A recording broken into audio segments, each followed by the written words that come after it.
Hello everyone, स्वागत है आप सभी लोगों का कल्याण इंस्टीट्यूट यूट्यूब चैनल पे। इस चैनल के माध्यम से हम यूजीसी नेट जेआरएफ पेपर 1 के कंप्लीट सिलेबस का विश्लेषण कर रहे हैं, यूनिट वाइज कर रहे हैं। और आज हम इस वीडियो के तहत पेपर 1 की जो 4th यूनिट है, जिसका संबंध कम्युनिकेशन से है, यानी कि संप्रेषण से है, उसके संदर्भ में बात कर रहे हैं और उसका विश्लेषण कर रहे हैं। जो यूजीसी नेट जेआरएफ पेपर 1 का जो सिलेबस है वो काफी विस्तृत सिलेबस है और आज हम यूनिट 4 के संदर्भ में बात कर रहे हैं। यूनिट 4 के जो सभी टॉपिक है, उन सभी टॉपिकों को हम इस वीडियो के तहत कवर करने वाले हैं, उनका विश्लेषण करने वाले हैं। तो ये आज की जो ये वीडियो है, ये वीडियो काफी विस्तृत रहने वाली है, काफी लंबी रहने वाली है। तो आप हमारे साथ इस वीडियो में अंत तक जरूर बनिएगा और अगर चैनल को अभी तक सब्सक्राइब नहीं किया है तो चैनल को जरूर सब्सक्राइब कर दीजिएगा। और अगर आप इस पेपर 1 के अन्य यूनिट को देखना चाहते हैं हमारे चैनल के माध्यम से, उससे संबंधित जो वीडियो बनी होगी हमारे चैनल पे, तो आपको क्या करना होगा, हमारे चैनल के प्लेलिस्ट में जाकर के, जो वहाँ पे यूजीसी नेट जेआरएफ करके पेपर 1 की जो प्लेलिस्ट बनी होगी, वहाँ से जाकर के आप अन्य यूनिट को वहाँ से देख सकते हैं। यूनिट वाइज कंप्लीट विश्लेषण हमने यहाँ पे किया है, तो आप यहाँ से देख सकते हैं और इनका लाभ उठा सकते हैं। आज की वीडियो काफी लंबी रहने वाली है क्योंकि जो यूनिट 4 है, जिसका संबंध कम्युनिकेशन से है, इस यूनिट 4 में जो कंप्लीट जो सिलेबस है, इसमें जो कंप्लीट जो टॉपिक है, उन कंप्लीट टॉपिक को हम इसके तहत कवर करने वाले हैं। सभी टॉपिकों को इस वीडियो के तहत किन किन टॉपिकों को हम कवर करने वाले हैं, उनको सबसे पहले जान लेते हैं, क्योंकि आप उसके बाद यह समझ पाएंगे कि इस वीडियो में किस तरह से आगे कंटेंट रहने वाला है, क्या हमें इस वीडियो को देखने के बाद मिल पाएगा, किस तरह से हम इससे कुछ ना कुछ चीज़ें हासिल कर पाएंगे। तो उसको सबसे पहले समझ लेते हैं। सबसे पहले हम इसके तहत ये जानेंगे कि संप्रेषण यानी कि कम्युनिकेशन का क्या अर्थ होता है और संप्रेषण के उद्देश्य एवं कार्य को समझेंगे, संप्रेषण की प्रकृति, संचार प्रणाली के तत्व, संप्रेषण के प्रकारों को समझेंगे। इसमें हम सभी प्रकार समझेंगे कम्युनिकेशन के, जिसमें कि impersonal communication, interpersonal communication, group communication, mass communication, शाब्दिक संप्रेषण, मौखिक संप्रेषण, लिखित संप्रेषण, अशाब्दिक संप्रेषण, औपचारिक संप्रेषण, अनौपचारिक संप्रेषण, अंतर सांस्कृतिक संप्रेषण और kinetics, Meta communication, paralinguistic, noise यानी कि शोर, शोर के प्रकार, शारीरिक क्रियात्मक शोर और भौतिक शोर, मनोवैज्ञानिक शोर, अर्थ संबंधी शोर, कक्षा संप्रेषण के 4 सोपान और प्रभावी कक्षा संप्रेषण के सिद्धांत को समझेंगे, पैराफेजिंग समझेंगे, ग्रुप कम्युनिकेशन को समझेंगे और सामूहिक संप्रेषण के गुण को जानेंगे और प्राथमिक समूह, द्वितीयक समूह और अंत में हम मास कम्युनिकेशन को समझेंगे कि किस तरह से जो ये यूनिट 4 है, यूनिट 4 के कंप्लीट सिलेबस को हम इन सभी टॉपिकों को तहत हम पूरा करने वाले हैं। यूनिट 4 में ये सारे टॉपिक हैं, इन सभी टॉपिकों को हम एक एक करके इस वीडियो के तहत बड़े ही विस्तार पूर्वक सरल शब्दों में समझने वाले हैं। जब आप इस वीडियो को कंप्लीट देखेंगे तो आप ये पाएंगे कि वास्तव में हमने इस वीडियो से बहुत कुछ सीखा है, बहुत कुछ हासिल किया है, कुछ ना कुछ आप नया सीखेंगे। तो इस वीडियो को अंत तक जरूर देखिएगा और चैनल को अभी भी सब्सक्राइब नहीं किया है तो चैनल को जरूर सब्सक्राइब करिएगा। तो आज की जो ये वीडियो है, ये वीडियो यूनिट 4 पे बेस्ड है, जो है कम्युनिकेशन से संबंधित यानी कि संप्रेषण से संबंधित, और इसके तहत हम इन सभी टॉपिकों को कवर करने वाले हैं एक एक करके। तो चलिए बारी बारी से इन सभी टॉपिकों को एक साथ इस वीडियो के तहत कवर करते हैं, जिसमें कि सबसे पहले ये समझ लेते हैं कि कम्युनिकेशन होता क्या है, यानी कि संप्रेषण का क्या अर्थ है। संप्रेषण का अर्थ किसी सूचना या संदेश को एक व्यक्ति से दूसरे व्यक्ति तक पहुंचाना है। कम्युनिकेशन ये होता है किस तरह से कोई संदेश, कोई सूचना, कोई आंकड़े कुछ भी हो सकता है, वो एक व्यक्ति से दूसरे व्यक्ति तक पहुंचाया जाता है। ये ही क्या होता है? कम्युनिकेशन होता है, संप्रेषण होता है। जब कोई व्यक्ति संदेश को, सूचना को, आंकड़े को एक व्यक्ति से दूसरे व्यक्ति तक पहुंचाता है, ये क्या कहलाता है? संप्रेषण, यानी कि कम्युनिकेशन। संप्रेषण हमारे जीवन के शिक्षा, शैक्षिक, व्यापारिक, प्रशासनिक, सामाजिक आदि क्षेत्रों में अत्यंत महत्व होता है। ये इसलिए महत्वपूर्ण होता है क्योंकि एक व्यक्ति से दूसरे व्यक्ति तक अपने विचारों को, संदेशों को, सूचनाओं को पहुंचाया जाता है। हर एक कार्य बिना संप्रेषण के, बिना कम्युनिकेशन के उसे पूरा नहीं किया जा सकता है। तो इसलिए हर एक गतिविधि में, वो चाहे शैक्षिक गतिविधि हो, चाहे व्यापारिक गतिविधि हो, चाहे अन्य सामाजिक गतिविधि हो, उसमें कम्युनिकेशन का अहम योगदान होता है। तो इस तरह से ये होता है कम्युनिकेशन, यानी कि संप्रेषण। संप्रेषण के उद्देश्यों को समझ लेते हैं कि संप्रेषण के क्या उद्देश्य होते हैं, इनके क्या कार्य होते हैं। शिक्षा और कक्षा अनुदेश के लिए आवश्यक होता है ये क्या? संप्रेषण। जो संप्रेषण है, संप्रेषण जैसा मैंने कहा, वो हर एक गतिविधि के लिए अत्यंत महत्वपूर्ण होता है। इसी तरह से शिक्षा और कक्षा अनुदेश के लिए भी जो संप्रेषण है, संप्रेषण आवश्यक होता है। जब एक टीचर विद्यार्थियों को शिक्षा प्रदान करता है और टीचर के द्वारा विद्यार्थी तक जब संपर्क स्थापित किया जाएगा तो वो कम्युनिकेशन कहलाता है। तो वो कैसे शिक्षा कम्युनिकेशन से अलग हो सकती है? कैसे शिक्षा कम्युनिकेशन के बिना हो सकती है? तो इस तरह से शिक्षा के क्षेत्र में आवश्यकता होती है कम्युनिकेशन की। और किस तरह से? जब एक शिक्षक बच्चों को इंस्ट्रक्शन देता है, आदेश देता है, तो यहां पे भी क्या होता है? कम्युनिकेशन होता है। जब कोई इंस्ट्रक्शन दिए जाते हैं टीचर के द्वारा विद्यार्थी को, वो इंस्ट्रक्शन किसी विद्यार्थी को दिए जा रहे हैं, तो यहां पे भी क्या हुआ? कम्युनिकेशन हुआ। तो इस तरह से शिक्षा और कक्षा अनुदेश के लिए कम्युनिकेशन आवश्यक होता है। और समूह के सुचारू संचालन के लिए, वो चाहे कोई भी समूह क्यों ना हो, समूह के सुचारू संचालन में भी कम्युनिकेशन, संप्रेषण का अहम रोल होता है। यह आवश्यक होता है। वो चाहे हम श्रमिक संगठन को देखें या हम शैक्षिक संघ को देखें, वो चाहे किसी भी संदर्भ में किसी भी समूह को देखें, उसके सुचारू संचालन के लिए कम्युनिकेशन की आवश्यकता पड़ती है। यदि हम सुचारू संचालन करेंगे किसी समूह का, तो उन समूह के हर एक व्यक्ति तक अपनी बात को रखना है, उनके बीच संपर्क स्थापित करना है, उनको किस तरह से सूचना प्रदान करनी है, तो वहां पे कम्युनिकेशन की आवश्यकता पड़ती है। बिना कम्युनिकेशन के समूह का सुचारू संचालन किया ही नहीं जा सकता है। तो इस तरह से समूह के सुचारू संचालन में कम्युनिकेशन का अहम रोल होता है। प्रेरणा और मनोबल के रूप में, किसी व्यक्ति को जो प्रेरणा मिलती है, जो मनोबल मिलता है, वो कब मिलता है? जब वो किसी चीज को हासिल करता है, किसी सूचना से वो परिपूर्ण होता है, किसी चीज को वो हासिल करने में, किसी चीज को प्राप्त करने में वो सफल होता है, तब जाकर के उसको प्रेरणाएं मिलती है, उसको मनोबल मिलता है।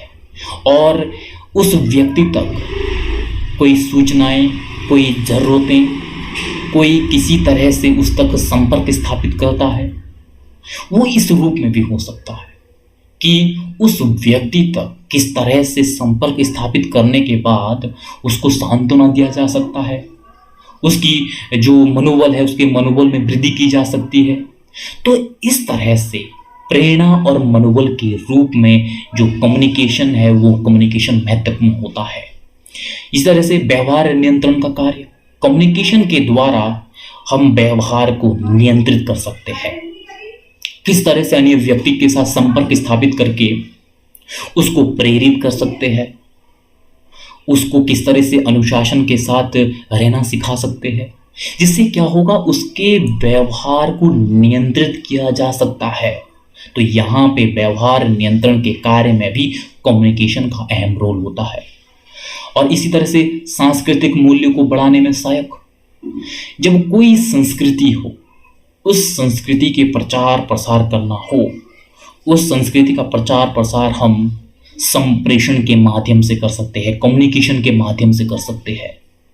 क्योंकि उस संस्कृति के जो मूल्य है, उस संस्कृति के जो सिद्धांत है, उसके विचार है, उनको हम दूसरे व्यक्ति तक जब पहुंचाएंगे, उसके लिए कम्युनिकेशन की आवश्यकता होगी।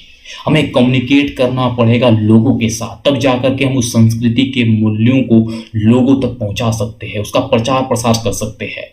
तो इस तरह से सांस्कृतिक मूल्यों को बढ़ाने में भी कम्युनिकेशन सहायक होता है। संप्रेषण सामाजिक तथा राष्ट्रीय एकता में सहायक होता है। यदि हम सामाजिक एकता की बात करें, राष्ट्रीय एकता की बात करें, तो इनको हम कम्युनिकेशन के माध्यम से इसको कर पाएंगे। क्योंकि जब सामाजिक एकता होगी, सामाजिक एकता के लिए क्या आवश्यक है? हर एक व्यक्ति तक, हर एक समूह तक, हर एक वर्ग तक हमें संपर्क स्थापित करना होगा। उन तक हमें किस तरह से सामाजिक एकता के मूल्यों को स्थापित करना होगा, उन तक पहुंचाना होगा। इसी तरह से राष्ट्रीय एकता के जो महत्व है, राष्ट्रीय एकता के जो भी जरूरी चीजें हैं, उन तक लोगों के बीच पहुंचाना है, उन तक उस तरह से वो संपर्क स्थापित करना है जिससे राष्ट्रीय एकता कायम हो सके। तो यहाँ पे भी कम्युनिकेशन का अहम रोल होता है। जब कम्युनिकेशन होता है, कम्युनिकेशन क्या होता है? दो व्यक्तियों के बीच या दो समूहों के बीच हो सकता है। इसमें दो पक्ष होते हैं, या इसको हम कह सकते हैं दो व्यक्ति होते हैं। एक तो होता है इनकोडर। इनकोडर होता क्या है? इनकोडर संप्रेषण प्रक्रिया में वह होता है जो संदेश भेजता है। जैसा हमने समझा कि संप्रेषण एक व्यक्ति के द्वारा विचार, सूचनाएं, आंकड़े दूसरे व्यक्ति तक पहुंचाए जाते हैं, वो संप्रेषण होता है। इस प्रक्रिया में, किस प्रक्रिया में? एक व्यक्ति से दूसरे व्यक्ति तक जो सूचनाएं, आंकड़े पहुंचाए गए हैं, इस प्रक्रिया में जो इनकोडर है, इनकोडर क्या हुआ? इनकोडर जिसने वो संदेश भेजा, वो होगा इनकोडर। और डिकोडर संप्रेषण प्रक्रिया में वह होता है जो संदेश को प्राप्त करता है, यह आपका डिकोडर होगा। जो व्यक्ति उस संदेश को प्राप्त करेगा वो होगा डिकोडर। तो इस तरह से इनकोडर और डिकोडर के बीच किस तरह से सूचनाओं का आदान प्रदान होता है वो संप्रेषण कहलाता है। जो यहाँ पे इनकोडर और डिकोडर है, ये काफी महत्वपूर्ण है, इसको आप याद रखिएगा, क्योंकि यहाँ से भी कई बार क्वेश्चन पूछे जाते हैं। तो इस तरह से ये संप्रेषण के उद्देश्य एवं कार्य है। अब हम इसके बाद ये समझेंगे कि संप्रेषण की प्रकृति क्या है, नेचर ऑफ कम्युनिकेशन, जिसमें कि सबसे पहले हम ये समझेंगे कि प्रगतिशील प्रक्रिया है संप्रेषण। प्रगतिशील प्रक्रिया किस तरह से संप्रेषण, कम्युनिकेशन, संप्रेषण विचारों का आदान प्रदान माना जाता है और जो निरंतर चलता रहता है। संप्रेषण में दो व्यक्ति, दो समूहों के बीच जब विचारों का आदान प्रदान होता है तो वो संप्रेषण होता है। और संप्रेषण प्रगतिशील प्रक्रिया है। ये क्यों है, किस तरह से है? क्योंकि विचारों का आदान प्रदान निरंतर चलता रहता है, इसलिए ये प्रगतिशील प्रक्रिया है। समाज में जब हम जाते हैं, हर एक चीजों को देखते हैं, हर एक कार्य विधियां जब संचालित होती है, उनके साथ किस तरह से बिना कम्युनिकेट किए हुए हम किसी समाज में नहीं रह सकते हैं। तो इस तरह से ये प्रगतिशील प्रक्रिया है जो निरंतर चलती रहती है।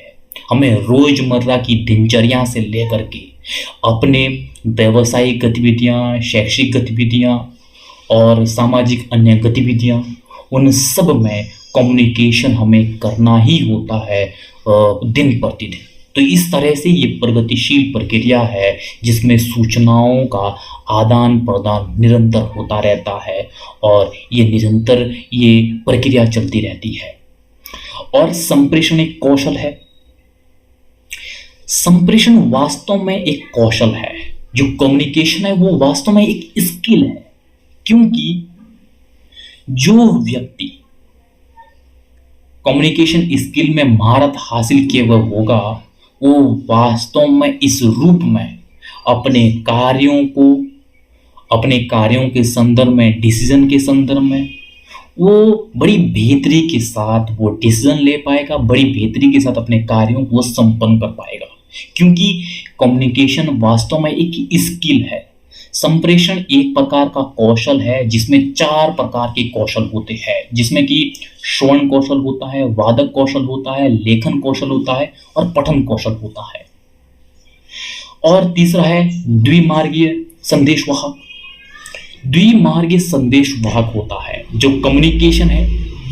कम्युनिकेशन में द्विमार्गीय प्रभाव देखा जाता है, क्योंकि जो संप्रेषण है, जो कम्युनिकेशन है, वो 2 व्यक्तियों के बीच या 2 समूहों के बीच विचारों एवं संदेशों का आदान प्रदान होता है, तब जाकर के जो ये कम्युनिकेशन है, ये कम्युनिकेशन सफल होता है।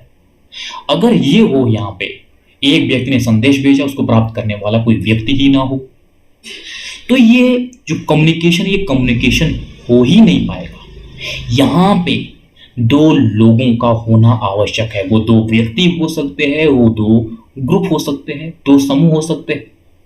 जब इन दोनों के बीच विचारों का आदान प्रदान होगा, एक व्यक्ति विचारों संदेशों को भेजेगा और दूसरा व्यक्ति उसको प्राप्त करेगा, तब ये क्या होगा? द्विमार्गीय संदेश वाहक के संदर्भ में होता है। और इसमें जो प्रभावी संप्रेषण है वो 2 तरफा रास्ता माना जाता है। जब 2 तरफा होगा, एक व्यक्ति संदेश को भेजेगा, दूसरा व्यक्ति उसको प्राप्त करेगा, तो सफल रूप से कम्युनिकेशन होगा। और भाव प्रदर्शन ये किस तरह से है? संप्रेषण को संकेतों के माध्यम से भी आयोजित किया जा सकता है। ये जरूरी नहीं है कि जो कम्युनिकेशन है, कम्युनिकेशन सदैव मौखिक हो और लिखित हो। ये इसके लिए जरूरी नहीं है। संप्रेषण के लिए संप्रेषण संकेतों के माध्यम से भी हो सकता है। हम संकेतों के माध्यम से भी अपने भावनाओं को प्रदर्शित कर सकते हैं। तो इसीलिए संप्रेषण के लिए, कम्युनिकेशन के लिए कोई ज़रूरी नहीं है कि हमारा जो कम्युनिकेशन है वो मौखिक हो या लिखित हो। हम अपनी भावनाओं के माध्यम से, संकेतों के माध्यम से अपनी बातों को पहुंचा सकते हैं। तो इस तरह से संप्रेषण की प्रकृति है। अब हम इसके बाद संचार प्रणाली के तत्वों को समझेंगे कि कौन कौन से ऐसे तत्व हैं जो काफी महत्वपूर्ण है संप्रेषण के लिए, जिसमें कि सबसे पहले है विषय सामग्री। जब 2 व्यक्तियों के बीच जो संप्रेषण होता है, एक व्यक्ति ने दूसरे व्यक्तियों तक अपने विचारों को पहुंचाया है और उस व्यक्ति ने उस विचारों को किस तरह से उसने ग्रहण किया है, ये कंप्लीट रूप से वो संप्रेषण हुआ है। जो इसमें विषय सामग्री है, इसको समझना यहाँ पे बेहद जरूरी है। विषय सामग्री क्या होता है? जिसका संप्रेषण करना है वह विषय सामग्री कहलाती है। यानी कि इस व्यक्ति ने जो सूचनाएं, जो आंकड़े, जो दूसरे व्यक्ति तक भेजे है, ये क्या कहलाती है? विषय सामग्री कहलाती है। ये आदेश भी हो सकते हैं, किसी संदर्भ में निर्णय हो सकते हैं, सूचना हो सकती है, आंकड़े हो सकते हैं। तो ये विषय सामग्री कहलाती है। यानी कि एक व्यक्ति से दूसरे व्यक्ति तक जो भेजा जाता है वो विषय सामग्री कहलाती है, जिसका वो संप्रेषण करता है, जिसका वो कम्युनिकेशन करता है, वो विषय सामग्री कहलाती है। संप्रेषण विधि, जो इसने सूचना, आंकड़े और जो निर्णय, जो आदेश जो दूसरे व्यक्ति को भेजे हैं, इसको किस माध्यम से भेजे हैं, किस विधि के द्वारा भेजे हैं, उसको कहते हैं हम संप्रेषण की विधि। संप्रेषण की अनेक विधियां हैं, जैसे लिखकर, बोलकर, सुनकर, हाव भाव द्वारा। जो वो संप्रेषण है, इस व्यक्ति ने उस व्यक्ति तक जो विषय सामग्री भेजी है वो किस तरह से भेजी है, किस विधि के माध्यम से भेजी है, वो संप्रेषण की विधि कहलाती है। वो लिखकर भी हो सकता है पत्र में, वो सुनकर के बोल करके हो सकता है, वो अपने हाव भाव के द्वारा भी हो सकता है, वो कहलाती है संप्रेषण विधि। और तीसरा है संप्रेषण प्रक्रिया।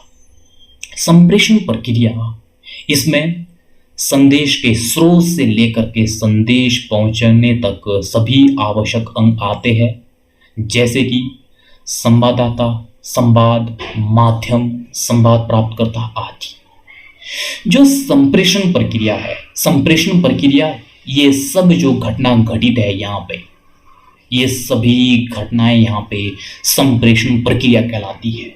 यानी कि संप्रेषण एक व्यक्ति से दूसरे व्यक्ति तक हुआ है और इस व्यक्ति ने आंकड़े, आदेश, विचार दूसरे व्यक्ति तक पहुंचाए हैं और इसने हो सकता है ये आंकड़े, सूचनाएं इसने बोलकर, सुनकर, हाव भाव द्वारा लिखकर पहुंचाए हुए होंगे। तो इस तरह से ये जो पूरी घटनाक्रम यहाँ पे घटित हुआ है, ये संप्रेषण प्रक्रिया कहलाती है। इसमें किस तरह से संदेश के जो स्रोत है वो भी इसमें शामिल होते हैं और संदेश पहुंचाने तक का जो व्यक्ति के बीच जो भी घटनाक्रम घटित होता है वो सब इसमें संप्रेषण प्रक्रिया में आता है। तो इस तरह से ये संचार प्रणाली के ये तत्व होते हैं। अब हम इसके बाद संप्रेषण के प्रकार को समझेंगे कि कम्युनिकेशन के कौन कौन से टाइप्स है, उन सभी टाइप्स को एक एक करके समझेंगे। जो ये कम्युनिकेशन के जो टाइप्स है ये काफ़ी महत्वपूर्ण है, इसको समझना बड़ी बेहतरी के साथ जरूरी है, क्योंकि यहाँ से भी कई बार क्वेश्चन आते हैं। सबसे पहले हम संबंधों के आधार पर कम्युनिकेशन के टाइप्स को समझेंगे। संबंधों के आधार पर जो कम्युनिकेशन के जो टाइप्स है वो 4 टाइप्स है। इन चारों टाइप्स को एक एक करके समझेंगे, जिसमें कि सबसे पहले है इम्पर्सनल कम्युनिकेशन। इम्पर्सनल कम्युनिकेशन यानी कि ये किस तरह से आत्मचर्चा, आत्मविचार, आत्ममंथन के रूप में होता है। इम्पर्सनल यानी कि ये कम्युनिकेशन अपने आप के साथ होता है। इसमें आवश्यकता नहीं होती है 2 व्यक्तियों की, इसमें व्यक्ति अपने आप से वो कम्युनिकेशन करता है। इसमें संदेश प्रेषक और संदेश प्राप्तकर्ता एक ही व्यक्ति होता है, यानी कि संदेश को भेजने वाला भी और संदेश को वो प्राप्त करने वाला भी खुद होता है, एक ही व्यक्ति होता है। इसमें अलग अलग व्यक्ति नहीं होता है, जैसा कि 2 समूह, 2 व्यक्तियों के बीच जो संप्रेषण यानी कि कम्युनिकेशन होता है, एक व्यक्ति सूचनाओं को भेजता है, दूसरा व्यक्ति प्राप्त करता है। यहाँ पे इम्पर्सनल कम्युनिकेशन में संदेश को भेजने वाला और संदेश को प्राप्त करने वाला एक ही व्यक्ति होता है। तो इस तरह से इसमें संदेश प्रेषक यानी कि भेजने वाला और संदेश प्राप्त करने वाला एक ही व्यक्ति होता है। ये स्वचालित संप्रेषण होता है, यानी कि जो ये संप्रेषण है इम्पर्सनल कम्युनिकेशन, ये स्वचालित होता है, ये स्वचालित प्रक्रिया होती है। इसमें ध्यान लगाना, चिंतन करना, इष्ट देव से प्रार्थना करना, ये सब शामिल होता है, क्योंकि ये अपने आप के साथ ये कम्युनिकेशन होता है। और दूसरा है इंटरपर्सनल कम्युनिकेशन। इंटरपर्सनल कम्युनिकेशन, इसमें संप्रेषण में किस तरह से 2 व्यक्तियों के बीच विचारों, भावनाओं और सूचनाओं के प्रत्यक्ष और अप्रत्यक्ष आदान प्रदान होता है। इसमें इंटरपर्सनल कम्युनिकेशन में 2 व्यक्तियों की आवश्यकता होती है। इन 2 व्यक्ति या 2 ग्रुपों की आवश्यकता होती है और इन दोनों के बीच किस तरह से विचारों, भावनाओं एवं सूचनाओं का प्रत्यक्ष और अप्रत्यक्ष तौर पे आदान प्रदान होता है। इसमें 2 व्यक्तियों के बीच संपर्क होना जरूरी है, तब जाकर के जो इंटरपर्सनल कम्युनिकेशन है, इंटरपर्सनल कम्युनिकेशन वो सफल हो पाता है। तो इस तरह से इंटरपर्सनल कम्युनिकेशन है। अब तीसरा जो टाइप्स है वो है ग्रुप कम्युनिकेशन। ग्रुप कम्युनिकेशन, इसमें 2 से अधिक व्यक्तियों के बीच विचारों और कौशलों का आदान प्रदान होता है। इसमें जो ग्रुप कम्युनिकेशन है, ग्रुप कम्युनिकेशन किस तरह से इसमें दो से अधिक व्यक्तियों के बीच इसमें उनके विचारों, उनके कौशलों का आदान प्रदान होता है। इसमें एक व्यक्ति संदेश भेजने वाला हो सकता है और अन्य जो तीन व्यक्ति है वो उन संदेश, उन सूचनाओं को ग्रहण करने वाले हो सकते हैं। तो ये इस तरह से ग्रुप कम्युनिकेशन कहलाता है कि किस तरह से दो से अधिक व्यक्तियों के बीच उनके विचारों, कौशलों का आदान प्रदान इसमें होता है। इसमें सामूहिक निर्णय लेने, आत्म अभिव्यक्ति आदि शामिल होता है। और चौथा है मास कम्युनिकेशन। जो मास कम्युनिकेशन है ये विशाल जनसमूह के साथ होता है। किस तरह से विशाल जनसमूह के बीच जो ये कम्युनिकेशन है, मास कम्युनिकेशन, ये उनके साथ होता है, मास लेवल पे होता है। और इसे मध्यस्थता कम्युनिकेशन भी कहते हैं, मध्यस्थता संप्रेषण भी कहा जाता है। इसमें कई संदेशों को एक साथ बहुत लोगों तक पहुंचाया जाता है। जैसे कि हम टेलीविज़न के माध्यम से ये देखते हैं कि किस तरह से टेलीविज़न के माध्यम से बहुत से लोगों के बीच संपर्क स्थापित किया जाता है। और ये टेलीविज़न है, ये किस तरह से मध्यस्थता के रूप में वो कार्य करता है। ये जो टेलीविज़न है, ये टेलीविज़न वास्तव में मास कम्युनिकेशन है। इस टेलीविज़न के माध्यम से विशाल जनसमूह के साथ संपर्क स्थापित किया जाता है। जब इस विशाल जनसमूह के साथ संपर्क स्थापित किया जाता है तो किस तरह से जो ये टेलीविज़न है ये मध्यस्थता का रोल निभाता है। तो इस तरह से हम ये कहते हैं मास कम्युनिकेशन में वो वास्तव में मध्यस्थता संप्रेषण भी कहा जाता है, और जिसे कई संदेशों को हम एक साथ बहुत लोगों तक पहुंचा पाते हैं इसके माध्यम से। और जन संप्रेषण यानी कि मास कम्युनिकेशन में किस तरह से समाचार पत्र, टेलीविज़न, रेडियो, सिनेमाघर, इंटरनेट आदि आते हैं। इनके माध्यम से हम विशाल जनसमूह के साथ संपर्क स्थापित करते हैं और एक साथ हम बहुत से लोगों तक एक समय में पहुंच सकते हैं इनके माध्यम से, मास कम्युनिकेशन के माध्यम से। तो इस तरह से ये संबंधों के आधार पर ये कम्युनिकेशन के 4 टाइप्स है। अब हम इसके बाद चैनल के आधार पर कम्युनिकेशन के टाइप्स को समझेंगे, जिसमें कि सबसे पहले है शाब्दिक संप्रेषण। शाब्दिक संप्रेषण, इसमें शब्दों का प्रयोग किया जाता है और इसमें लिखकर और बोलकर दोनों में से कोई भी हो सकता है। शाब्दिक कम्युनिकेशन, इसमें शब्दों का प्रयोग होता है। ये लिखकर भी हो सकता है और ये बोलकर भी हो सकता है।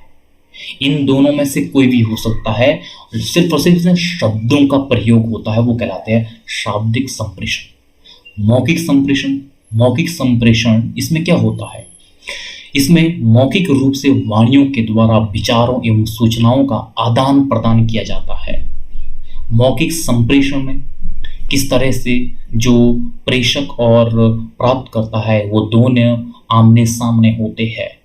जो व्यक्ति सूचनाओं, आंकड़ों, विचारों को भेजेगा और जो प्राप्त करेगा वो दोनों ही आमने सामने होंगे। किसमें? मौखिक संप्रेषण में, क्योंकि इनको मौखिक रूप से व्यक्त किया जाता है और इनमें दोनों का आमने सामने होना जरूरी है, तब जाकर के ये जो कम्युनिकेशन है ये कम्युनिकेशन सफल हो पाता है। इसमें प्रत्यक्ष वार्तालाप, टेलीफोन के माध्यम से वार्तालाप, भाषण, सामूहिक चर्चा, रेडियो, टीवी आदि शामिल है। इनके माध्यम से जो ये मौखिक संप्रेषण है ये मौखिक संप्रेषण होता है। अगर हम मौखिक संप्रेषण को प्रभावित करने वाले कारकों को समझे कि किस तरह से जो मौखिक संप्रेषण है, ओरल कम्युनिकेशन है, ओरल कम्युनिकेशन को प्रभावित करने वाले ऐसे कौन कौन से कारक है, उन कारकों को अगर देखते हम, उनमें सबसे पहले आता है ध्वनि की पिच या ध्वनि की मात्रा। जो ध्वनि है उस ध्वनि की जो मात्रा है वो भी कई बार जो मौखिक संप्रेषण है उसको प्रभावित करती है। यदि ध्वनि की मात्रा, ध्वनि की पिच एक उच्च क्वालिटी युक्त पर्याप्त मात्रा में नहीं होगी तो कहीं ना कहीं हमारा जो कम्युनिकेशन है वो कम्युनिकेशन को प्रभावित करेगा। और ध्वनि की गति भी हमारे कम्युनिकेशन को प्रभावित करेगी। और उच्चारण में स्पष्टता, अगर उच्चारण में स्पष्टता नहीं होगी तो भी हमारा जो कम्युनिकेशन है उस कम्युनिकेशन को प्रभावित किया जाएगा। तो इस तरह से मौखिक संप्रेषण को ये प्रभावित करने वाले ये कुछ कारक है। लिखित संप्रेषण, राइटिंग कम्युनिकेशन में होता क्या है, इसमें लिखित रूप में वो कम्युनिकेशन होता है जो कि मुद्रित एवं हस्तलिखित दोनों में से कोई भी हो सकता है। इसमें राइटिंग के फॉर्मेट में होता है कम्युनिकेशन। इसका स्वरूप मौखिक ना हो करके लिखित होता है, जिसमें कि मेल के माध्यम से, पत्र के माध्यम से, रिपोर्ट, ज्ञापन आदि के संदर्भ में ये जो राइटिंग कम्युनिकेशन है ये हो सकता है। अशाब्दिक संप्रेषण है, ये संप्रेषण भी, ये कम्युनिकेशन भी काफी महत्वपूर्ण होता है। इसमें बिना शब्दों के अपनी बातों को, अपनी भावनाओं को अभिव्यक्त किया जाता है बिना शब्दों के द्वारा।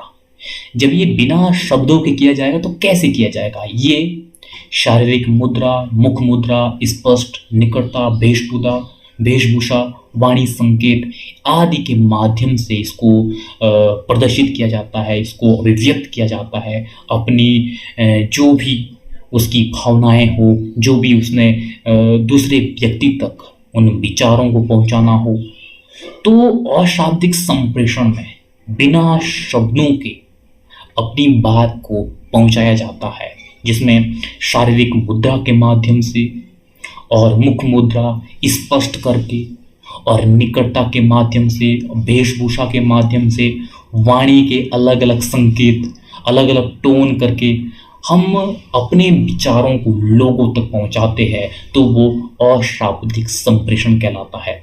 तो इस तरह से ये हमने अभी संप्रेषण के टाइप्स देखे हैं। अब हम इसके बाद उद्देश्य और शैली के आधार पर कम्युनिकेशन के टाइप्स देखेंगे कि किस तरह से उद्देश्य और शैली के आधार पर संप्रेषण के प्रकार है, जिसमें कि सबसे पहले है औपचारिक संप्रेषण, फॉर्मल कम्युनिकेशन। यानी कि जो फॉर्मल कम्युनिकेशन है इसमें कुछ नियमों और अधिनियमों का पालन किया जाता है, क्योंकि इसमें निश्चित नियमों एवं प्रक्रियाओं का पालन किया जाता है, तब ये फॉर्मल कम्युनिकेशन कहलाता है। इसमें सही भाषा, सही उच्चारण की आवश्यकता होती है। यह संप्रेषण विश्वसनीय होते हैं। इसमें आदेश, निर्णय अधिक विश्वसनीय होते हैं, क्योंकि इसमें निश्चित नियमों और सिद्धांतों का पालन किया जाता है, तो इसलिए ये विश्वसनीय अधिक होते हैं। और इसमें आदेश, निर्देश इसमें शामिल होते हैं। और जो ये फॉर्मल कम्युनिकेशन है ये स्थायी रिकॉर्ड होते हैं। इसमें पत्र, रिपोर्ट आदि संभाल कर रखा जाता है, जो भविष्य में निर्णय लेने में वो सहायक होता है। तो इस तरह से ये फॉर्मल कम्युनिकेशन होता है। इनफॉर्मल कम्युनिकेशन यानी कि अनौपचारिक संप्रेषण। इनफॉर्मल कम्युनिकेशन भी किस तरह से ये फॉर्मल कम्युनिकेशन के ठीक विपरीत होता है, क्योंकि इस कम्युनिकेशन में किस तरह से निश्चित नियमों एवं सिद्धांतों का इसमें पालन नहीं किया जाता है, और ये संप्रेषण औपचारिक संप्रेषण के ठीक विपरीत होता है। और कोई भी व्यक्ति या संस्था अनौपचारिक संप्रेषण के बिना ये संभव नहीं हो सकती है, वो कार्य ही नहीं कर सकती है, क्योंकि कोई भी संस्था हो, कोई भी व्यक्ति हो, वो अनौपचारिक संप्रेषण के बिना पॉसिबल ही नहीं कोई कार्य करना, क्योंकि ये एक रोजमर्रा की दिनचर्या में अहम हिस्सा होता है इनफॉर्मल कम्युनिकेशन। इनफॉर्मल कम्युनिकेशन का प्रयोग आम बोलचाल में इसका किया जाता है। आम बोलचाल में इसका जो महत्व है वो काफ़ी अधिक है। तो इस तरह से इनफॉर्मल कम्युनिकेशन फॉर्मल कम्युनिकेशन के ठीक विपरीत होता है। अंतर सांस्कृतिक संप्रेषण, यह संप्रेषण किसी सामाजिक समूह के सभी या लगभग सदस्यों के साथ साझा किया जाता है। यानी कि अंतर सांस्कृतिक संप्रेषण इसमें किस तरह से किसी सामाजिक समूह के या तो सभी लोगों के बीच या लगभग कुछ सदस्यों के साथ वो जो सांस्कृतिक विचार है, सांस्कृतिक वैल्यूज़ है, सांस्कृतिक मूल्य है, उनको साझा किया जाता है। कुछ ऐसे समूह जो पुराने सदस्य युवाओं को बताना चाहते हैं, वो ये बताना चाहते हैं कि किस तरह से उस संस्कृति के जो मूल्य है, जो सिद्धांत है, उनको नई पीढ़ी को वो बताते हैं। तो इस तरह से उनकी बीच जो कम्युनिकेशन होता है, वो कम्युनिकेशन अंतर सांस्कृतिक कम्युनिकेशन कहलाता है। ऐसी कुछ धारणा होती है जो व्यवहार को भी आकार देती है, क्योंकि इस अंतर सांस्कृतिक संप्रेषण के माध्यम से कुछ ऐसी सांस्कृतिक वैल्यूज़ को एक पीढ़ी से दूसरे पीढ़ी को बताया जाता है। इस कम्युनिकेशन के माध्यम से एक सांस्कृतिक संप्रेषण संस्कृति वाहक के रूप में हर समय देखा जाता है, क्योंकि संस्कृति की जो वैल्यूज़ है उसको किस तरह से संप्रेषण के माध्यम से उसको हस्तांतरित किया जाता है। तो इस तरह से यह सांस्कृतिक वाहक के रूप में हम इसको देखते हैं, अंतर सांस्कृतिक संप्रेषण। तो इस तरह से उद्देश्य और शैली के आधार पर ये संप्रेषण के प्रकार है। अब हम इसके बाद ये समझेंगे कि काइनेटिक्स है क्या है। काइनेटिक्स यानी कि इसमें गैर मौखिक या गैर शाब्दिक संप्रेषण का एक रूप माना जाता है। इसे काइनेटिक्स काइनेटिक्स में किस तरह से गैर मौखिक गैर शाब्दिक संप्रेषण का इसे एक रूप माना जाता है। इसमें शारीरिक गतिविधियों का अध्ययन किया जाता है, यानी कि जब इसमें गैर मौखिक और गैर शाब्दिक संप्रेषण का इसे एक रूप माना जाता है, तो इसमें क्या होगा, शारीरिक गतिविधियों के संदर्भ में वो जो कम्युनिकेशन है वो होगा। शारीरिक गतिविधियों का इसमें क्या किया जाता है, इसमें अध्ययन किया जाता है काइनेटिक्स में। और जैसे कि शारीरिक हाव भाव, संकेत बोली, नेत्र संपर्क आदि का सरल भाषा में इसका व्याख्या किया जाता है। किसमें, काइनेटिक्स में। काइनेटिक्स में ये होता है कि किस तरह से गैर मौखिक गैर शाब्दिक संप्रेषण के रूप के अलावा जो शारीरिक गतिविधियों के माध्यम से जो संप्रेषण होता है, उन सभी गतिविधियों का इसके तहत अध्ययन किया जाता है। और जिसमें कि शारीरिक हाव, संकेत बोली, नेत्र संपर्क आदि को इसमें सरल भाषा में इसका व्याख्या किया जाता है। जो इसमें मेराबिया है, मेराबिया ये कहते हैं कि किस तरह से संप्रेषण में शब्दों का केवल 7% का योगदान होता है। जब कोई व्यक्ति संप्रेषण करता है, संप्रेषण के दौरान शब्दों का 7% का योगदान होता है, और जो उसका लहजा है उस लहजे का 38% का योगदान होता है। और जो हमारी शरीर की जो भाषा है, शारीरिक हाव है, उसका 55% का योगदान होता है। ये किसने कहा, मेहराबिया ने कहा। मेहराबिया ये कहते हैं कि 7% शब्दों का योगदान है और लहजे का योगदान इसमें 38% है, और जो शारीरिक हाव है वो 55% का योगदान है। तो इस तरह से ये काफ़ी महत्वपूर्ण है। कई बार यहाँ से भी क्वेश्चन पूछा जाता है कि मेहराबिया के अनुसार कम्युनिकेशन में किस तरह से, किस रूप में उन्होंने वर्गीकृत किया है अलग अलग योगदान के संदर्भ में, जो शब्दों का योगदान है और लहजे का योगदान है, शारीरिक भाषा यानी कि शारीरिक हाव का योगदान है। तो इन्होंने शब्दों का 7% का योगदान बताया और लहजे का 38% और शारीरिक हाव का इसमें 55% का योगदान बताया है मेहराबिया ने। अगर हम मेटा कम्युनिकेशन की बात करें तो मेटा कम्युनिकेशन क्या होता है। मेटा कम्युनिकेशन इसमें जो हम कहते हैं और अर्थ प्राप्तकर्ता तक पहुंचता है उसमें कुछ अंतर होता है। इसमें सभी अशाब्दिक संकेत जैसे बात कहने का लहजा, चेहरे की अभिव्यक्ति आदि अर्थ को हम अच्छे और बुरे ढंग से भी पहुंचा सकते हैं। बताया जा रहा कुछ और लेकिन समझा जा रहा कुछ और। इस अच्छे और बुरे अशाब्दिक संकेतों को समझना ही मेटा कम्युनिकेशन कहलाता है। तो इस तरह से मेटा कम्युनिकेशन में क्या होता है? मेटा कम्युनिकेशन में ये होता है जो हम लोगों तक कहते हैं, उस कहे गए किस तरह से शारीरिक हाव-भाव के द्वारा लोगों तक हम अपनी बात को पहुंचाते हैं, लेकिन उसको हम अच्छे एवं बुरे ढंग से पहुंचाते हैं। और इसको बेहतर तरीके से मेटा कम्युनिकेशन के माध्यम से समझा जाता है कि जो बताया जा रहा है लेकिन समझा जा रहा है कुछ और। इस डिफरेंस को मेटा कम्युनिकेशन के माध्यम से बड़ी बेहतरी के साथ समझा जाता है। इसमें अशाब्दिक संकेतों को इसके तहत समझा जाता है। वो बात करने का लहजा हो सकता है, वो चेहरे की अभिव्यक्ति हो सकती है, जो वास्तव में हमारे कम्युनिकेशन को प्रभावित करते हैं। उसमें किस तरह से कम्युनिकेट करने के दौरान बात करने का लहजा उस तरह से सही रूप से वो तालमेल ना बैठे और चेहरे की अभिव्यक्ति का जो तालमेल है वो ना बैठे, तो इससे क्या होता है, जो कम्युनिकेशन है अच्छे और बुरे ढंग से उसका इम्पैक्ट पड़ता है कम्युनिकेशन में।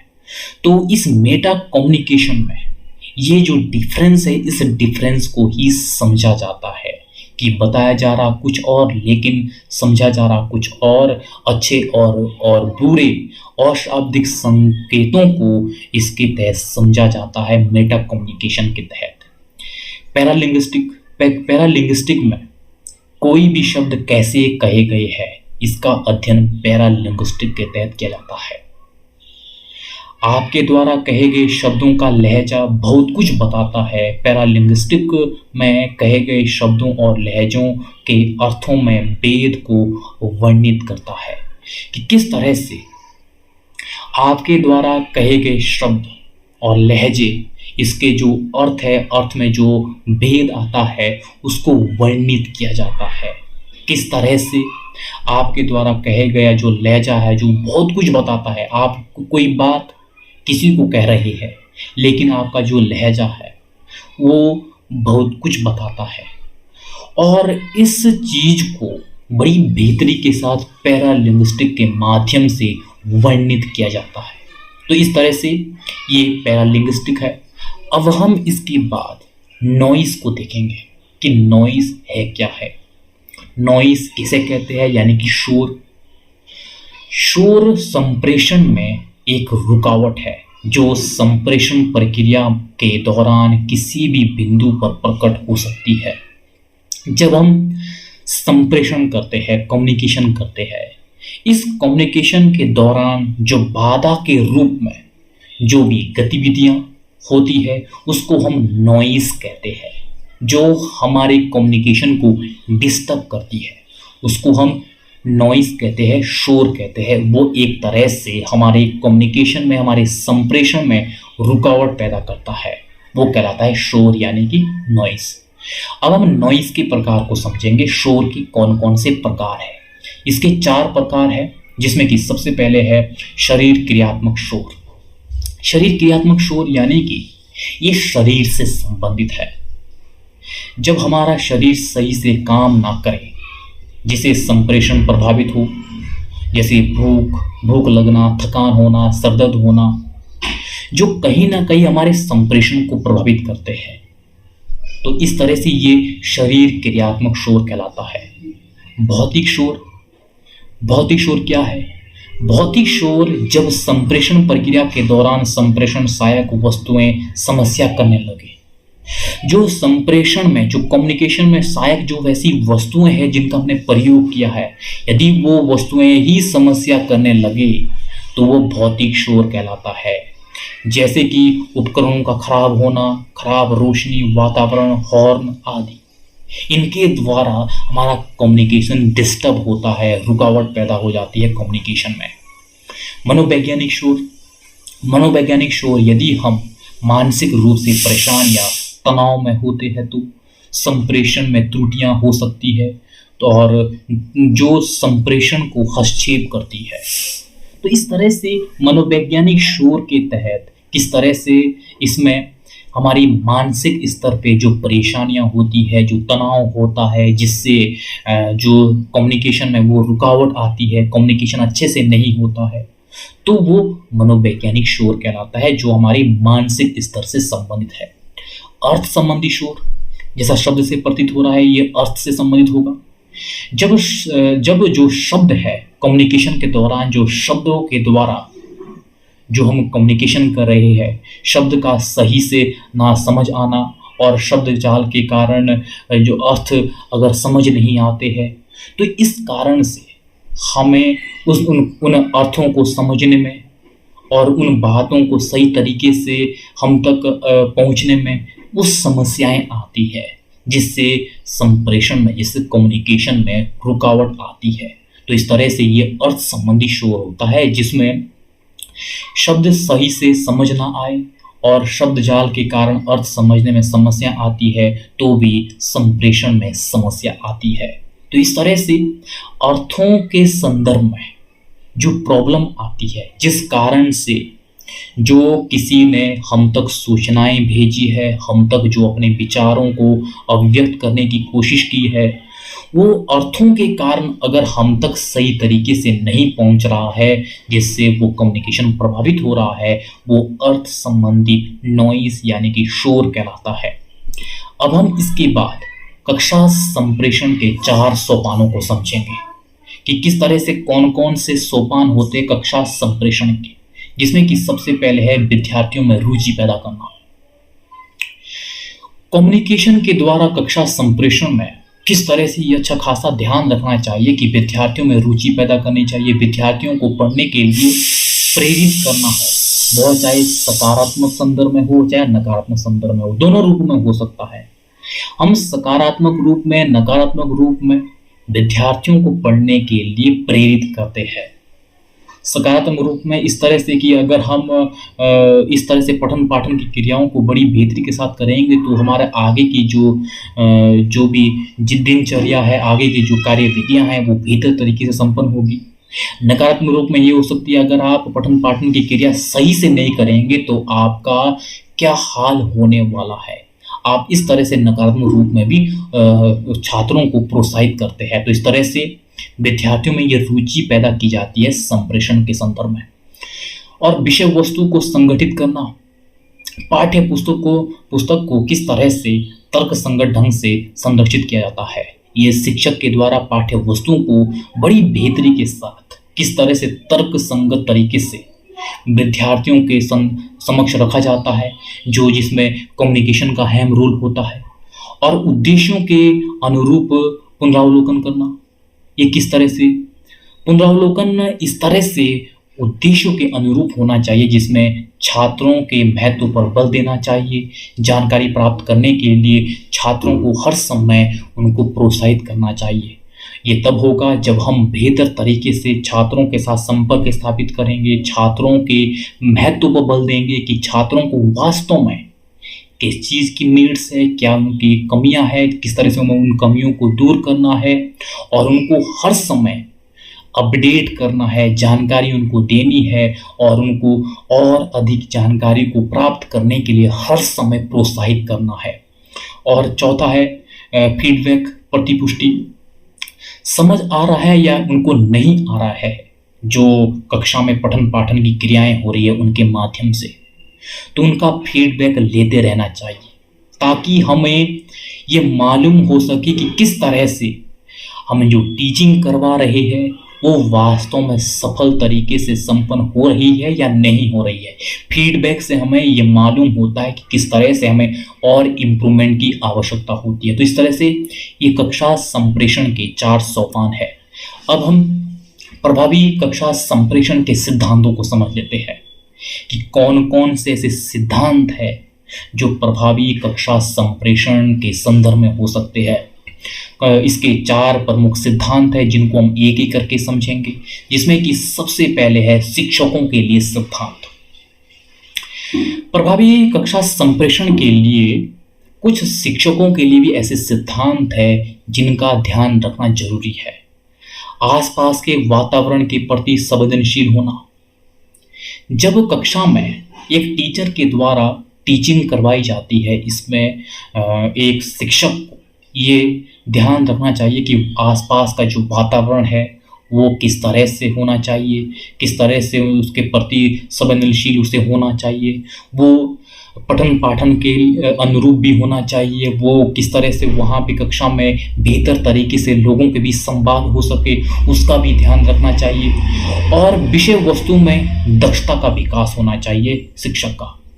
जब दक्षता का विकास होगा शिक्षक का और वो शिक्षक विद्यार्थियों का भी उस तरह से वो डेवलपमेंट कर पाएगा, उसको इस तरह से अपने विषय के संदर्भ में जानकारी होनी चाहिए जिससे कि वो बड़ी बेहतरी के साथ वो टीचिंग कार्य को संपन्न करवा सके। तो इसलिए आवश्यक है कि विषय वस्तु में दक्षता का विकास होना चाहिए। विद्यार्थियों को समझना, विद्यार्थियों के बिहेवियर को शिक्षक के लिए समझना बेहद ज़रूरी है। जब वो विद्यार्थियों के बिहेवियर को समझेंगे, विद्यार्थियों की नीड्स को समझेंगे, तब वो वास्तव में विद्यार्थियों को उस तरह से वो टीचिंग प्रोवाइड कर पाएंगे और उस दौरान वो बच्चों के साथ उस तरह से संपर्क स्थापित कर पाएंगे, सामंजस्य स्थापित कर सकेंगे, जिससे कि वास्तव में विद्यार्थी उस टीचिंग प्रक्रिया से वो कुछ बेहतरी के साथ हासिल कर सकेंगे। और छात्र केंद्रित दृष्टिकोण, जो शिक्षक है, शिक्षक का ये प्रयास होना चाहिए जो भी वो बच्चों को पढ़ा रहे हैं वो इस रूप में होना चाहिए जो छात्रों के लिए उपयोगी हो सके।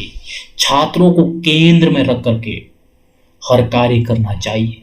जो छात्र केंद्रित अगर दृष्टिकोण होगा तो छात्रों के हितों का यहाँ पे अच्छा खासा ध्यान रखा जाएगा। छात्रों के हितों के अनुरूप वो जो टीचिंग है वो टीचिंग हो सकेगी। अगला है शिक्षक का वस्तुनिष्ठ और कर्तव्यनिष्ठ होना। शिक्षक का वस्तुनिष्ठ और कर्तव्यनिष्ठ होना जरूरी है। जब शिक्षक ईमानदारी के साथ अपने कार्यों को परिपूर्ण करेगा तो इससे क्या होगा, जो टीचिंग का जो मकसद है उस मकसद को हम फुलफिल कर पाएंगे। तो इसीलिए आवश्यक है टीचर का कर्तव्यनिष्ठ होना। और प्रभावी संप्रेषण कौशल, एक टीचर का जो कम्युनिकेशन स्किल है वो बेहतर होनी चाहिए। जब बेहतर कम्युनिकेशन स्किल होगी तो कहीं ना कहीं वो टीचर टीचिंग कार्य को बड़ी बेहतरी के साथ वो करवा पाएंगे, वो बच्चों के साथ बेहतर संबंध स्थापित कर पाएंगे, वो जो बच्चों को ज्ञान के संदर्भ में बच्चों को प्रोवाइड करेंगे वो बच्चों तक बड़ी बेहतरी के साथ पहुंचा सकेंगे, वो उसमें सफल होंगे। तो इस तरह से शिक्षकों के लिए सिद्धांत है। अब हम संदेश नियत करने के सिद्धांत को समझेंगे कि इसमें किस तरह से संदेश को नियत करना चाहिए। उचित क्रम होना चाहिए, उचित अनुक्रम जब होगा जिसमें कि सरल से कठिन की ओर, मूर्त से अमूर्त की ओर। जब टीचिंग कार्य हो कक्षा में तो इसमें जो संदेश नियत करने के संदर्भ में वो उचित अनुक्रम होना चाहिए जिसमें कि सरल से कठिन की ओर होना चाहिए। जब शिक्षक टीचिंग करवाए तो उसमें क्या होना चाहिए, वो सरल से कठिन की ओर वो टीचिंग कार्य करवाए। जो बच्चों को पहले से जानकारी है, जिस विषय के संदर्भ में जानकारी है, उस विषय के संदर्भ में जो सामान्य जानकारी है उसको पहले बताना चाहिए। उसके बाद धीरे धीरे हम आगे बढ़ना चाहिए कठिन की ओर। इसी तरह से मूर्त से अमूर्त की ओर, उस विषय से संबंधित उसके आवरण में, उसके समाज में घटित होने वाली घटनाओं के साथ जोड़ करके हमें बताना चाहिए। उसके बाद हमें निश्चित सिद्धांतों एवं नियमों की ओर आगे बढ़ना चाहिए, जिससे कि जो विद्यार्थी है वो विद्यार्थी अपने आप को कक्षा के साथ, उस विषय के साथ वो जुड़ा हुआ महसूस करेगा। तकनीकी भाषा का प्रयोग सोच समझ कर करना चाहिए। जो तकनीकी भाषा है, तकनीकी भाषा हमारी इस तरह से होनी चाहिए ताकि वो इतनी कठिन ना हो, इतनी जटिल ना हो जो विद्यार्थी को समझ में ना आए। समझ से बाहर ऐसी तकनीकी भाषा का प्रयोग नहीं करना चाहिए। सरल से सरल भाषा में हमें उसका व्याख्यान करना चाहिए ताकि छात्र उसको समझ सके। और उचित प्रतीक एवं उदाहरण देने चाहिए। टीचिंग के दौरान हमें उचित प्रतीक एवं उदाहरणों का प्रयोग करना चाहिए, क्योंकि उदाहरणों के माध्यम से, एग्जाम्पल्स के माध्यम से जो छात्र है वो अच्छे तरीके से समझ पाता है। और इसीलिए शिक्षक उचित प्रतीक एवं उदाहरणों के माध्यम से हर एक चीज को एक्सप्लेन करना चाहिए। प्रासंगिक अभ्यास, हमें प्रासंगिक अभ्यास करने चाहिए। उसको किस तरह से व्यवहारिक जीवन के साथ जोड़ करके हमें उसको समझाना चाहिए। अभ्यास के माध्यम से किस तरह से सीखी गई चीज़ें वो बच्चों को लंबी अवधि तक याद रहती है। तो इस तरह से प्रासंगिक अभ्यास होना चाहिए। और अगला है शिक्षण विधियाँ और मीडिया के चयन के लिए सिद्धांत। ये किस तरह से हमारी शिक्षण विधियाँ और मीडिया के चयन के संदर्भ में जो सिद्धांत है वो भी महत्वपूर्ण होते हैं प्रभावी कक्षा संप्रेषण के लिए, जिसमें प्रासंगिक और उचित विधियाँ एवं मीडिया का चयन होना चाहिए। इसमें किस तरह से ऐसी प्रासंगिक उचित विधियाँ होनी चाहिए और ऐसी प्रासंगिक मीडिया का चयन करना चाहिए जो उस समय उस विषय के लिए वो उचित हो सके और उसके माध्यम से बेहतर तरीके से टीचिंग कार्य करवाया जा सके। और अच्छी गुणवत्ता वाले मीडिया का प्रयोग करना चाहिए। ऐसा ना हो कि जिन विधियों का हम प्रयोग कर रहे हैं उसकी गुणवत्ता बेहतर नहीं है। हमें बेहतर गुणवत्ता वाले मीडिया का प्रयोग करना चाहिए जिसके माध्यम से उच्च क्वालिटी युक्त हम शिक्षा प्रोवाइड कर सके छात्रों को, ताकि उसमें कोई रुकावट पैदा ना हो टीचिंग में। और अगला है चौथा, अनुकूल शिक्षण वातावरण बनाने के लिए सिद्धांत। जो कक्षा का जो वातावरण है, कक्षा का वातावरण भी काफ़ी महत्वपूर्ण होता है प्रभावी शिक्षण के लिए। वो वातावरण अनुकूल होना चाहिए, जिसके लिए आवश्यक है कक्षा में विद्यार्थियों की संख्या सीमित होनी चाहिए। कक्षा में जब एक टीचर के द्वारा टीचिंग कार्य करवाया जा रहा है उसमें सीमित संख्या होनी चाहिए छात्रों की। ऐसा ना हो कि छात्रों की बहुत अधिक संख्या हो जिससे कि टीचिंग कार्य में प्रॉब्लम हो। तो यहाँ पे छात्रों की संख्या सीमित होनी चाहिए। कक्षा में बैठने की उचित व्यवस्था होनी चाहिए। कक्षा में जब बैठने की उचित व्यवस्था होगी इससे कंफर्टेबल तरीके से जो छात्र है वो शिक्षा को ग्रहण कर पाएंगे। तो यहाँ पे बैठने की उचित व्यवस्था होनी चाहिए। छात्रों के साथ सामंजस्य स्थापित करना चाहिए। छात्रों के साथ टीचर का सामंजस्य बेहतर तरीके से स्थापित होना चाहिए। जब बेहतर तरीके से सामंजस्य स्थापित होगा तो जो टीचिंग कार्य है वो खुद वो बेहतर तरीके से वो संपन्न होगा। फीडबैक तंत्र की स्थापना, हमें समय समय पर निरंतर फीडबैक लेते रहना चाहिए। फीडबैक से हमें ये मालूम होता है कि जो हम पढ़ा रहे हैं क्या वास्तव में वो बच्चों को समझ आ रहा है। हमें निरंतर फीडबैक के माध्यम से और बेहतर और इम्प्रूवमेंट करने के संदर्भ में हमें वो इनपुट्स मिलते हैं। तो इस तरह से फीडबैक तंत्र की स्थापना करनी चाहिए। तो इस तरह से ये है प्रभावी कक्षा संप्रेषण के सिद्धांत। अब हम इसके बाद पैराफ्रेजिंग क्या है? पैराफ्रेजिंग यह एक ऐसा कौशल है जो अच्छे श्रवण के लिए आवश्यक है, यानी कि अच्छे श्रोता के संदर्भ में है ये। इसमें श्रोता से ये अपेक्षा की जाती है उसने जो भी वक्ता से सुना है उसे अपने शब्दों में व्याख्यान करे। इससे वक्ता को यह पता लग पाता है कि जो संप्रेषण है वो प्रभावी है या नहीं हुआ है। और ये एक तरह से गलतफहमी और मिथ्या बोध से रोकता है। ये किस तरह से मिथ्यापूर्ण एवं गलतफहमी से रोकता है? जब एक टीचर या हम अन्य गतिविधि के संदर्भ में देखें कि एक व्यक्ति के द्वारा जो वक्तव्य दिया जाता है वो किस तरह से श्रोताओं ने उसको सुना है, उसको समझा है, उनमें किस तरह से उसका इम्पैक्ट पड़ा है, इस तरह से ये पैराफ्रेजिंग होती है इस संदर्भ में कि श्रोता ने वक्ता से जो सुना है उसको वो अपने शब्दों में वो व्याख्यान करे। इससे ये मालूम हो पाता है कि वास्तव में जो वो संप्रेषण हुआ है, कम्युनिकेशन हुआ है, वो प्रभावी रूप में हुआ है या नहीं हुआ है। ये इस गलतफहमी से हमें बचाता है कि जो हमने बोला है, जो हमने वक्तव्य दिया है वो कमाल तरीके से हुआ है, वो इस तरह से हुआ है, लोगों ने सुना है तो लोगों ने उससे कुछ ना कुछ ग्रहण किया है। वो गलतफहमी से बचाता है, वो मिथ्या बोध होने से रोकता है। क्योंकि पैराफ्रेजिंग के माध्यम से जो श्रोता है, जो सुनते हैं, उनको अपने व्याख्या के माध्यम से उसको प्रदर्शित करना होता है अपने शब्दों के द्वारा, जिससे कि ये क्लियर हो जाता है कि जो वक्ता ने जो बोला है वो वास्तव में किस तरह से उन्होंने ग्रहण किया है।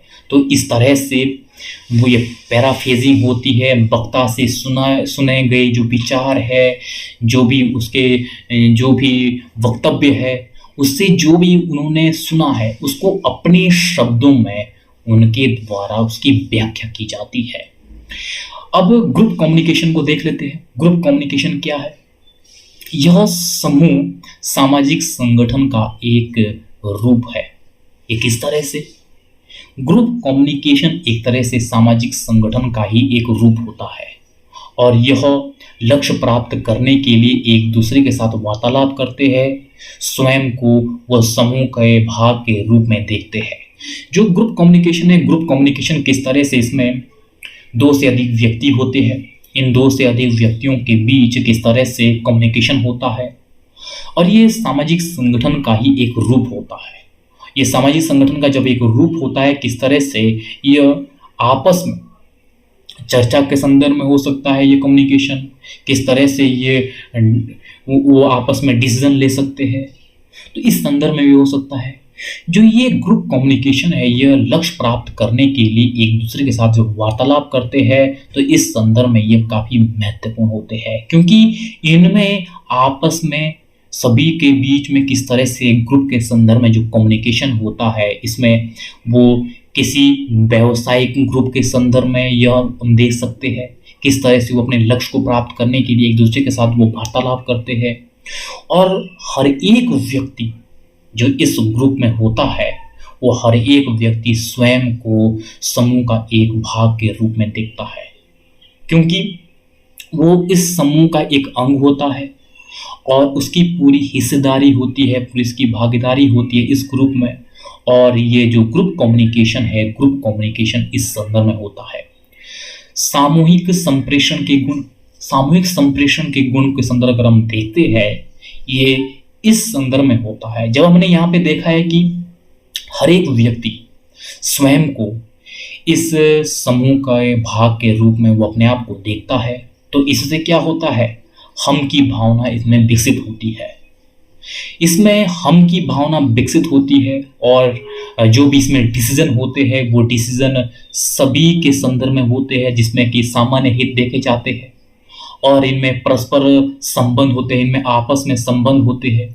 वो चाहे व्यावसायिक समूह के संदर्भ में हो सकते हैं, वो चाहे राजनीतिक समूह के संदर्भ में हो सकते हैं, चाहे धार्मिक समूह के संदर्भ में हो सकते हैं। तो इस तरह से इनमें परस्पर संबंध होते हैं। समूह का नियंत्रण किया जाता है इनमें, कि वो भी कम्युनिकेशन के माध्यम से होता है। जब समूह का नियंत्रण किया जाता है, तो इसमें हर एक व्यक्ति अपने आप को इस समूह का वो हिस्सा मानता है और इस संपूर्ण समूह का नियंत्रण भी किया जाता है। और सामान्य इनका सभी का दायित्व होता है। इनका ये दायित्व होता है कि किस तरह से हमने जो भी डिसीजन लेना है, जो भी कार्य करना है, वो सभी के दायित्वों को ध्यान में रखते हुए वो लिया जाता है। अपना अपना सभी का ये दायित्व होता है कि किस तरह से हमने सभी के हितों को ध्यान में रखते हुए कार्य करना है। और अपेक्षाएं की जाती है कि किस तरह से अगर एक व्यक्ति इस ग्रुप में किसी प्रॉब्लम में हो, तो ये अपेक्षा करता है कि मेरे समूह का व्यक्ति मुझे इस समय हेल्प करे, मदद करे। तो इस तरह से ये अपेक्षाएं भी की जाती है इस ग्रुप कम्युनिकेशन में। अब हम इसके बाद जो प्राथमिक समूह है, जो द्वितीयक समूह है, उनको देख लेते हैं कि इन प्राथमिक एवं द्वितीयक समूह में किस तरह से क्या क्या किस किस संदर्भ में ये प्राथमिक एवं द्वितीयक समूह होते हैं। जो प्राथमिक समूह है, प्राथमिक समूह यह समूह व्यक्तिगत संबंधों वाले व्यक्तियों से बनते हैं। ये व्यक्तिगत रिलेशन से संबंधित होते हैं। यह एक दूसरे से प्रत्यक्ष रूप से वार्तालाप करते हैं। इनमें डायरेक्ट संबंध होता है। जो प्राथमिक समूह होते हैं, प्राथमिक समूह जो होते हैं, इनमें डायरेक्ट संबंध होता है।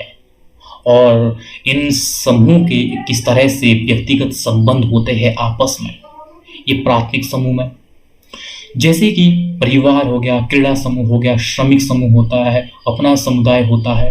तो इस तरह से ये होते हैं प्राथमिक समूह, यानी कि व्यक्तिगत संबंधों वाले व्यक्तियों से ये समूह बनते हैं। इनमें प्रत्यक्ष तौर पे इनमें आपस में वार्तालाप होती रहती है। द्वितीयक समूह इसमें भावनात्मक एवं व्यक्तिगत भागीदारी में कमी होती है। जो द्वितीयक समूह होते हैं ना, द्वितीयक समूह में किस तरह से इनमें भावनात्मक एवं व्यक्तिगत जो भागीदारी है उनमें कमी देखी जाती है, एवं व्यक्तिगत संबंधों की वजह से ये लक्ष्य उन्मुख होते हैं। लक्ष्य उन्मुख जब होते हैं तो कहीं ना कहीं इनमें जो व्यक्तिगत जो भागीदारी है उन व्यक्तिगत भागीदारियों में कहीं ना कहीं वो कमी देखी जाती है, जिसकी वजह से इनमें प्रत्यक्ष तौर पे आपस में जो इंटरेक्शन है वो नहीं होता है, प्रत्यक्ष तौर पे वो वार्तालाप भी नहीं हो पाती है, क्योंकि ये व्यक्तिगत संबंधों की वजह वो लक्ष्य उन्मुख होते हैं। इनमें व्यक्तिगत संबंध नहीं होते हैं, ये लक्ष्य उन्मुख होते हैं। जैसे कि राजनीतिक दल, धार्मिक समूह, श्रमिक संघ आदि। इस तरह से ये द्वितीयक समूह होते हैं। अब हम अंत में मास कम्युनिकेशन को देख लेते हैं कि मास कम्युनिकेशन है क्या है। हालांकि हमने संक्षेप में पहले भी मास कम्युनिकेशन के संदर्भ में बात की है, यहाँ पे हम दोबारा देख लेते हैं कि मास कम्युनिकेशन होता क्या है। आज के समय में जन मीडिया का विस्तार बहुत ही ज़्यादा हुआ है। जन मीडिया यानी कि मास कम्युनिकेशन के संदर्भ में जो जन मीडिया है, जन मीडिया का विकास बहुत ज़्यादा हुआ है। और इस मास कम्युनिकेशन में किस तरह से जो जन मीडिया है, जन मीडिया मध्यस्थता संप्रेषण भी से कहा जाता है। ये क्यों कहा जाता है? क्योंकि जो जन मीडिया है, जन मीडिया में किस तरह से अगर हम टेलीविज़न को देखें, समाचार पत्र को देखें और पत्र पत्रिकाओं को देखें, ये किस तरह से एक साथ एक समय में विशाल जनसमूह के साथ वो संपर्क स्थापित करता है।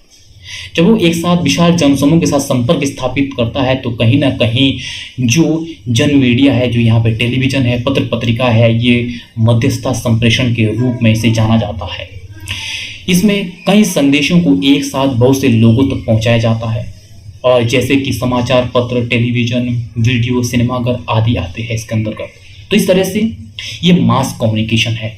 मास कम्युनिकेशन के तहत किस तरह से इसमें एक साथ एक समय में विशाल जनसमूह के साथ संपर्क स्थापित किया जाता है, जिसमें समाचार पत्र आते हैं, टेलीविज़न आता है, वीडियो, सिनेमाघर, पत्र पत्रिकाएं आदि आदि आते हैं। तो इस तरह से इसका जो विस्तार है वो भी बहुत ज़्यादा होता है। विस्तार क्षेत्र बहुत ज़्यादा होने के कारण एक साथ एक समय में जो जन मीडिया है, जन मीडिया के माध्यम से बहुत से लोगों के बीच संपर्क स्थापित किया जाता है। तो इस तरह से ये मास मीडिया है। तो इस तरह से आज की इस वीडियो में हमने किस तरह से यूजीसी नेट जेआरएफ पेपर 1 की जो 4th यूनिट है, जिसका संबंध कम्युनिकेशन से है, यानी कि संप्रेषण से है, उसको हमने कंप्लीट इस वीडियो के तहत देखा है। उस कंप्लीट सिलेबस को हमने इन सभी टॉपिकों को तहत हमने कवर किया है। इसका कंप्लीट विश्लेषण हमने इस वीडियो में एक साथ किया है। तो मुझे उम्मीद है कि आपके लिए जो ये वीडियो है, ये वीडियो काफ़ी उपयोगी रही होगी। अगर आपको इन टॉपिकों के संदर्भ में या इन टॉपिकों के अलावा डिटेल में अलग से वीडियो चाहिए तो आप कमेंट करिए। कमेंट हम तक जब पहुंचेगा तो हम जरूर उस टॉपिक पे अलग से डिटेल में वीडियो आपको प्रोवाइड कर पाएंगे।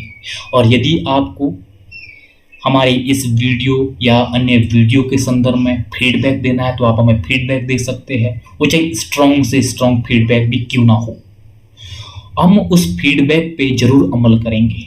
वो चाहे हमारे टीचिंग प्रक्रिया के संदर्भ में हो सकता है, हमारी भाषा के संदर्भ में, हमारे कंटेंट के संदर्भ में, हमारे एक्सप्लेन के तरीके के संदर्भ में हो सकता है। वो चाहे कैसा ही क्यों ना फीडबैक क्यों ना हो, आप हमें फीडबैक दीजिए कमेंट के थ्रू।